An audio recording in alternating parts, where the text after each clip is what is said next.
Hello everyone.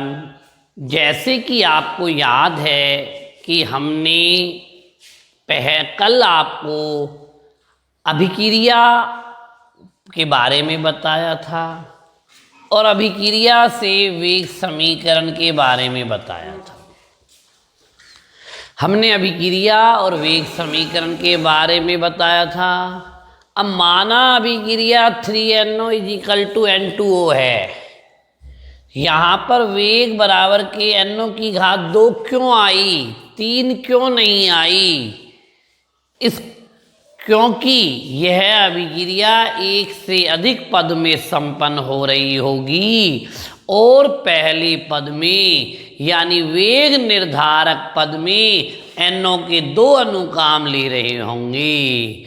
यह सब चीज प्रयोगों पर निर्भर करती है, सैद्धांतिक बात नहीं है। अर्थात उपरोक्त अभिक्रिया की अनुसंख्यता तो 3 है, अभिक्रिया में भाग लेने वाले अणुओं की संख्या तो 3 है, परंतु वेग व्यंजक बता रहा है कि इसकी कोटि 2 है, यानी इसके वेग निर्धारक पद में केवल 2 ही अणु भाग ले रहे हैं।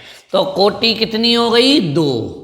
तो कोटि देखने के लिए डायरेक्ट बता रहा हूं, यह हमारा प्रश्न है।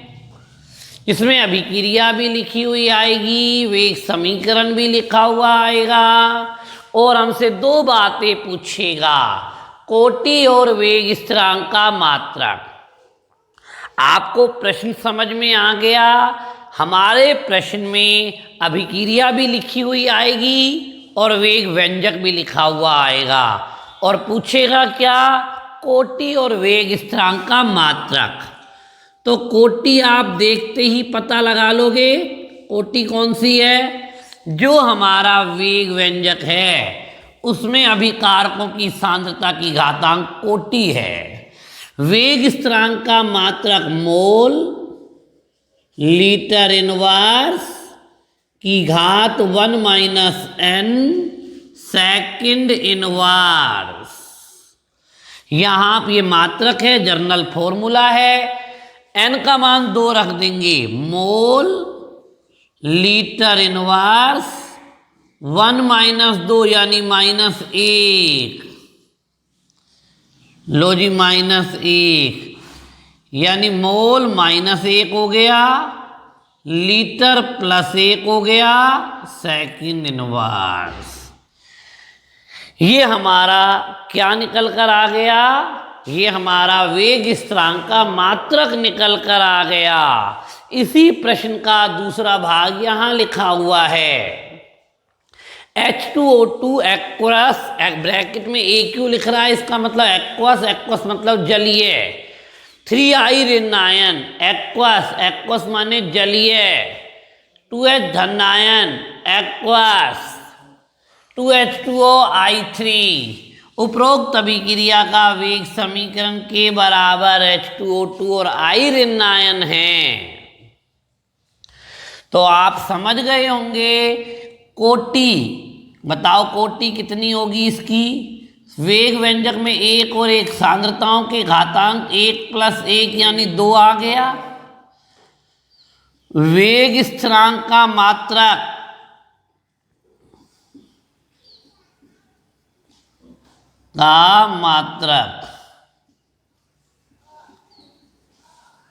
मोल litre inverse 1 - n second inverse.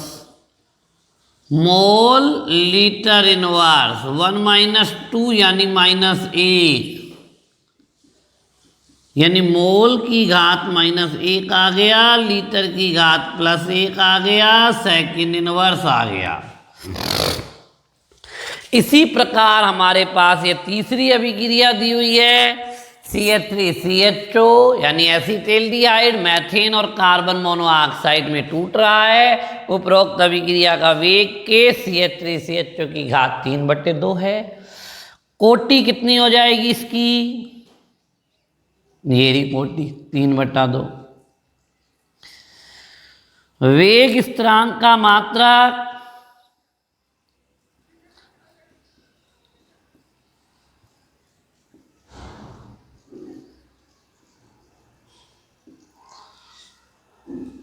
मोल litre inverse 1 minus n second inverse. यहाँ एन का मान कितना जमाएंगे? 3/2 मोल लीटर इनवर्स 1 माइनस 3/2 यानी माइनस का आधा। मोल लीटर इनवर्स माइनस का आधा सेकेंड इनवर्स यानी मोल माइनस 1 लीटर प्लस 1 मोल घात माइनस आधा लीटर की घात प्लस आधा सेकेंड इनवर्स। अब हम इधर आ जाते हैं। चौथा अभिक्रिया दे रखी है और वेग व्यंजक दे रखा है, वेग समीकरण दे रखा है। वेग समीकरण से कोटि निकाल सकते हैं हम आराम से। कोटि बराबर 1 और क्या चीज पूछी जा रही है? वेग स्थिरांक का मात्रक।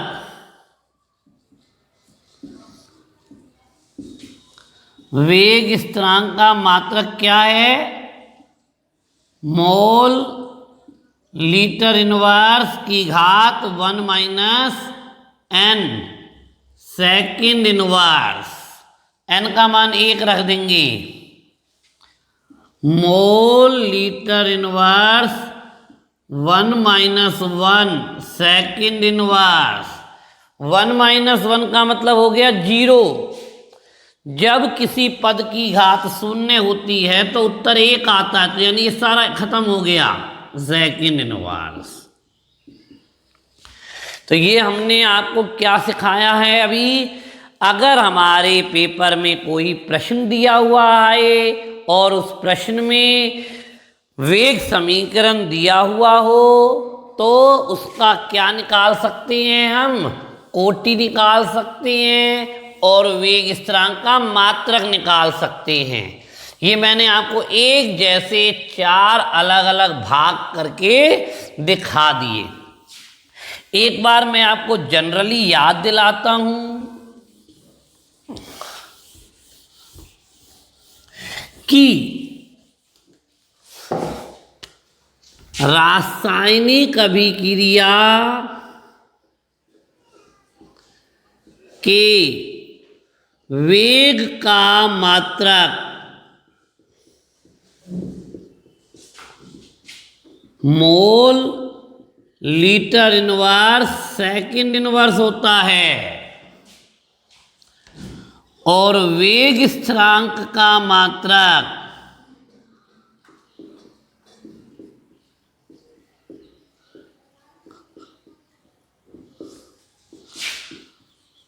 Mole litre inverse 1 minus n second inverse होता है। वेग का मात्रक mole litre inverse second inverse होता है और वेग स्थिरांक का मात्रक mole litre inverse 1 minus n second inverse होता है। 2 बातें आपके समझ में आ गई होंगी। आगे बढ़ते हैं। लेकिन अगर रासायनिक अभिक्रिया गैसीय होगी, गैसीय अभिक्रिया हो तो सांद्रता की जगह आंशिक दाब काम में लेते हैं। इसीलिए मोल लीटर इनवर्स की जगह वायुमंडल काम में लेते हैं। अगर रासायनिक अभिक्रिया गैसीय है तो सांद्रता की जगह आंशिक दाब काम में लेते हैं और मोल लीटर इनवर्स की जगह वायुमंडल काम में लेते हैं। तो उस समय रासायनिक अभिक्रिया के वेग का मात्रक कितना हो जाएगा? मोल लीटर इनवर्स की जगह वायुमंडल सेकेंड इनवर्स रहेगा ही रहेगा। उस समय वेग का मात्रक वायुमंडल सेकेंड इनवर्स हो जाएगा और वेग स्थिरांक का मात्रक क्या हो जाएगा? वेग स्थिरांक का मात्रक क्या हो जाएगा? वायुमंडल की घात 1 - n सेकेंड इनवर्स। यह बात आप बेहतरीन तरीके से समझ जाएं। पहली बात तो अभिक्रिया के वेग का मात्रक mole litre inverse second inverse प्राय सब ये इसमें से घूम फिर कर कहीं ना कोई बात एग्जाम में जरूर काम आएगी। किसी न्यूमेरिकल के अंदर काम आए या पर्टिकुलर डायरेक्ट आ जाए। वेग स्थिरांक का मात्रक mole litre inverse 1 - n second inverse. अगर गैसीय रासायनिक अभिक्रिया है तो उसकी सांद्रता की जगह आंशिक दाब मापे जाते हैं और सांद्रता मोल लीटर इनवर्स की जगह वायुमंडल काम में लिया जाता है। अतः रासायनिक अभिक्रिया के वेग का मात्रक मोल लीटर इनवर्स की जगह वायुमंडल समझ लीजिए, वायुमंडल सेकेंड इनवर्स होगा और वेग स्थिरांक का मात्रक वायुमंडल 1 - n सेकेंड इनवर्स होगा। अब यहाँ एक समीक्रिया दी हुई है, एक सवाल दिया हुआ है, एक क्वेश्चन कराया हुआ है। क्वेश्चन डाई एथिल ईथर का अपघटन का है।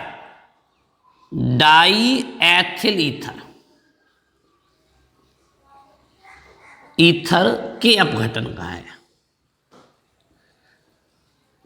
अगर अभिक्रिया का वेग समीकरण दिया हुआ है कि ये डाई एथिल ईथर का सूत्र है CH3OCH3 की घात 3/2। ये उसका वेग समीकरण दिया हुआ है। डाई एथिल ईथर के अपघटन की जो क्रिया होगी उसके वेग का समीकरण दिया हुआ है। अगर अभिक्रिया बंद पात्र में कराई जाती है, अगर अभिक्रिया बंद पात्र में कराई जाती है तो वेग बराबर के P की घात CH3OCH3 की घात 3/2 होगा। दोबारा सुन लीजिए, डाई एथिल ईथर के अपघटन की क्रिया के बारे में बताता हूँ। डाई एथिल ईथर अपघटन क्रिया का वेग समीकरण के CH3OCH3, ये CH3OCH3 क्या है? डाई एथिल ईथर है, की घात 3/2। अगर अभिक्रिया बंद पात्र में कराई जाती है, दाब पर आधारित कराई जाती है तो वेग बराबर के PCH3OCH3 की घात 3/2 है। अब हम एक काम करते हैं, हाँ, रासायनिक अभिक्रिया के वेग का मात्रक बताते हैं। का वेग क्या होगा? वायुमंडल सेकेंड इनवर्स ही होगा और वेग स्थिरांक का मात्रक क्या होगा? उपरोक्त अभिक्रिया के लिए वेग स्थिरांक का मात्रक क्या होगा? वायुमंडल की घात 1 - n सेकेंड इनवर्स। बताओ n का मान कितना है, कोटि कितनी है? देखकर पता लग रहा है 3/2 है। वायुमंडल की घात 1 - 3/2 सेकेंड इनवर्स। वायुमंडल की घात माइनस आधा आ गई ना, तो वायुमंडल की घात -आधी सेकेंड इनवर्स। आप आराम से समझ गए होंगे कि मैं आपसे क्या कहना चाह रहा हूं। दोबारा पुनः ध्यान दें, डाई एथिल ईथर का अपघटन हुआ, वेग बराबर के CH3OCH3 की घात 3/2। बंद पात्र में अगर कराएंगे तो उसका वेग समीकरण यह होगा। यह सब बात प्रश्न में दी हुई है और उपरोक्त अभिक्रिया के वेग स्थिरांक का मात्रक पूछ रहा है, तो वेग स्थिरांक के मात्रक का ये सूत्र लग जाएगा और n का मान 3/2 दिख रहा है, महसूस हो रहा है। 1 - 3/2 यानी -आधा, ये वेग स्थिरांक का मात्रक आ जाएगा। प्रश्न पता लग गया क्या कह रहा है? प्रश्न कह रहा है डाई एथिल ईथर की अपघटन की क्रिया अगर बंद पात्र में कराई जाती है तो उसके वेग समीकरण ये है। जब वेग स्थिरांक का मात्रक देगा तो उसको वेग समीकरण देना पड़ेगा। बिना वेग समीकरण के या कोटि देनी पड़ेगी। बिना वेग समीकरण या कोटि के हम वेग स्थिरांक का मात्रक नहीं निकाल सकते।